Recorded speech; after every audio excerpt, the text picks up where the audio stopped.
National party کی جانب سے آج کوئٹہ پریس کلب کے ہمراہ ایک احتجاج ریکارڈ کروایا گیا۔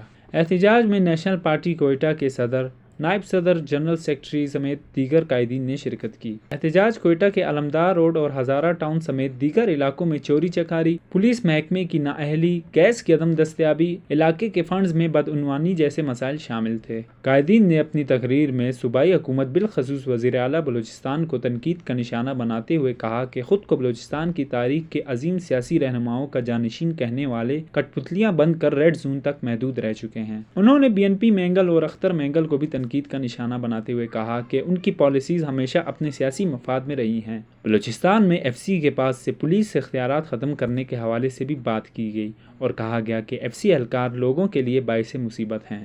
اختر صاحب، آپ برابر کے شریک ہو، تاریخ شاید آپ کو معاف نہیں کرے گا، ہم اس فیصلے کو تاریخ پہ چھوڑ دیتے ہیں۔ کون سی قدوس میں چاشنی ہے؟ اس میں کون سی اہلیت ہے کہ اس کا ماتھا چوم کر اسے کرسی پر بٹھایا جاتا ہے؟ میں سے ہم گیس کتنا استعمال کرتے ہیں؟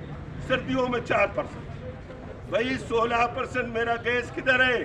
کہ 33.5 کروڑ روپے انہوں نے جو ادھر دے دیا ہے FC کو، وہ ہم کو فوڈ سبسڈی کے لیے دیں۔ گیس ابھی مہنگی کر رہے ہیں، گیس میں 33.5 کروڑ دے دیں۔ دوسری بات ہے جو گرم علاقے ہیں، اگر آپ گیس بند کریں گے مسئلہ نہیں ہوگا، سردی میں لوگ مر جائیں گے، بچے ہیں، مریض ہیں۔ یہ کیا ہمارے ساتھ ہو رہا ہے؟